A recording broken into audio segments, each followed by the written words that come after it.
This is Football at 4. Football at 4 is powered by the Inside the Birds podcast. It's brought to you by Bet365. Whatever the sport, whatever the moment, it's never ordinary at Bet365. Adam Caplan's here today. He's co-host of the Inside the Birds podcast, which you can find on any podcasting platform or on their YouTube channel.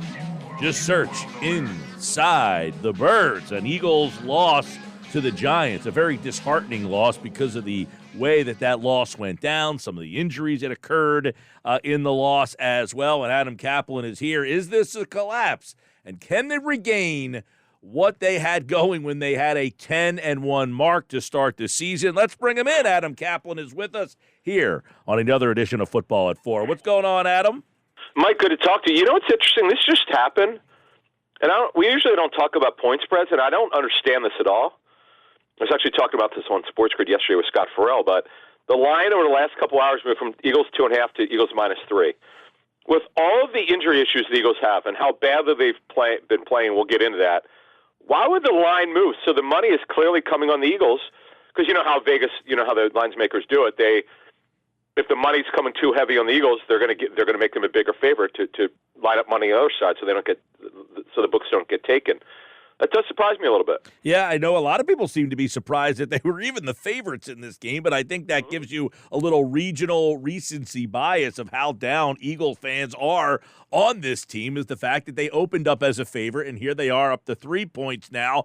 But the way they're playing, it's certainly justifiable. They lose again as the injuries pile up. They've lost now 5 out of 6. They finished this season at 11-6, but they go into the playoffs. But do you look at this team as a total collapse and just completely unable to rebound, or did they just have the ups and downs of a roller coaster 18-week seasons, and their downs just all happened at the same time? Yeah, Mike, I'm glad you mentioned that, because that is the best way to evaluate it. So coaches that I've talked to for decades now, they look at each season in quarters. Well, in the final 4 games, and we know they play a 17-game season over 18 weeks, over the final 4 games, they were 1-3.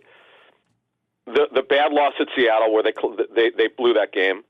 They barely beat the Giants. You know what happened, the craziness of the early and the second half. They had the worst game in decades, one of the biggest in the last 30 years against Arizona. And yeah, they had injuries, suffered. Some are significant, some are disappointing, some are worrisome.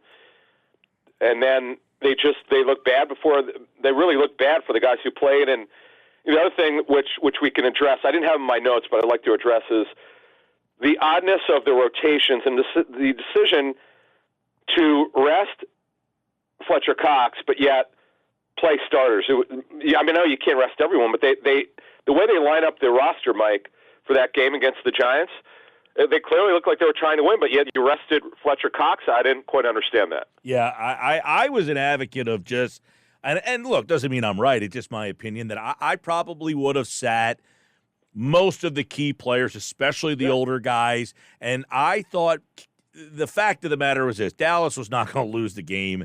And by the way, you should have been competitive and by the way, you were competitive with the backups. They actually played better with the second unit in the second half of that game. But regardless, I thought, Adam, them just getting away from the game for a week, watching from the sideline, getting their minds and bodies back to 100%, and taking your best swing at this. There was nothing to gain from winning that game 38-3 or whatever you were hoping to accomplish. And the other thing, they didn't know that their game would be on Monday. I was talking to someone with the Eagles. They had no idea it would be scheduled at Tampa on Monday. But that just plays into your point. Like, if you knew that you had extra time, or just if you were going to just say, you know what, let's just get to the game healthy, which is the way Andy Reid, by the way, used to do it. I remember I asked him when he was here in Philly about his philosophy of resting players. He always would say it was my job to get the players to the next game, which means I'm going to rest players. And now he hasn't always done that in Kansas City, which is interesting. He did that this year, but not always in years past with the Chiefs. But overall, Mike, it's just been an absolute disaster. I mean, let's call it a collapse. I think that's probably the best way to phrase it. It's been a collapse. We'll talk more on Friday's segment about the matchups against the Bucs, but the Bucs' offenses looked bad the last 2 weeks. It's a lot of it has to do with Baker Mayfield and his ribs injury. There's no question they were awful on offense last week against a very competitive Carolina. a defense. And 2 weeks ago, Baker Mayfield had less than 50 yards against the Saints, and then he went off in the second half, but they still got smoked. It's a very winnable game, but again, we're going to talk Friday more about that matchup. Listen, at this point, I think if anybody thinks, now, most people just have given up. I don't think people think that they can, even if they win this game, they're going to get pounded by San Francisco or Dallas. Sure. But can their offense carry this team? Can this offense, I talked about this in the open, Adam. The year that they won the Super Bowl, the last 2 weeks of the year, Nick Foles was dreadful. They scored 19 points in a game against the Raiders, and people wanted to find another quarterback. And in that playoff game against Atlanta, they only scored 15 points and won that game. And then all of a sudden, their offense got hot. They scored 38, then 41. But can their offense catch fire and be one of those units that carries them? All right, so I want to go back. I didn't know you were going to mention this, but I do want to give some people some intel. So, because we have John DiFilippo on, still with us, by the way. He's good. We're taping our weekly interview with John tomorrow. He's coaching in USFL. He's a head coach. He got his contract renewed. Nice. But he still agreed that he's going to be with us as long as he can, and we're going to be with him tomorrow.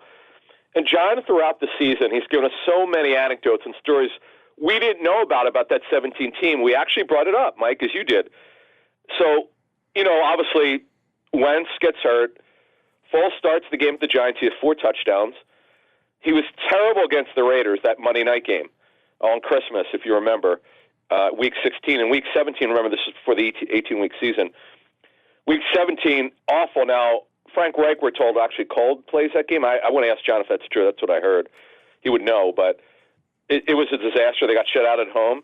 And as you know, they barely beat the Falcons with Julio Jones, almost hurting the Eagles the feelings there. But bottom line is, Mike, as we fast forward 6 years later, you just don't get the great feeling. Our job is to be impartial inside the Birds. That's why we created the platform 6 years ago, to call everything down the line here. But just the sense is, I don't sense a ton of confidence. You could tell. You could just tell from talking to people. They don't quite understand why things have fallen off here with the Eagles. We all see it. Defense has collapsed. The dubious decision to change defensive play callers. Matt Patricia is running a lot more of a scheme than we thought he would, which is not a good decision. That's actually a bad decision. You shouldn't do that. You could run your own stuff in the offseason. You can't really do a lot of that in season. And then offensively, Mike, they've not been consistent. So to answer your question, as we move on to the next subject, no, the offense has not shown the ability to carry the team like they did in 17. No, and their defense has been abysmal. They played their most complete defensive game maybe against both, really. Offensively, they ran the ball 40 times for 200 yards in Week 3 against Tampa Bay, and their defense only gave up 11 points. You go back to Week 3. Think about it. The Phillies were still playing regular season baseball games was the last time that you maybe had a complete game on both offense and defense. But the big thing is, Tampa Bay only had the ball for 20 minutes in that game. I guess the best recipe is to keep your defense off the field, but to do so, they're going to need to be healthy. They got Jalen Hurts, they got A.J. Brown, they got Devonta Smith, they got Cam Jurgens. So let's start with the offensive injury issues. All right, so Hurts will play with the dislocated finger. The issue with him is how well he's going to throw the football. See, that's the thing. You could tape it up, but you got to be able to drive the football. So I know reporters get to see the first 15 to 20 minutes. That's all they get. Mike, when I first started covering the league, Andy Reid would let us watch all of practice. Then Andy would eventually shut us down. That's another story for another time. But so the reporters aren't going to be able to see a lot of Jalen, but they'll be able to see some. My sense is A.J. Brown should be able to play. It's not a lock, but they escaped something bad. By the way, it's his right knee. We'll learn more later this week. And, Mike, they don't practice until Thursday. The practice week for a Monday night game is Thursday, Friday, Saturday. Devonta Smith with the ankle, he was held out. He didn't even practice last week.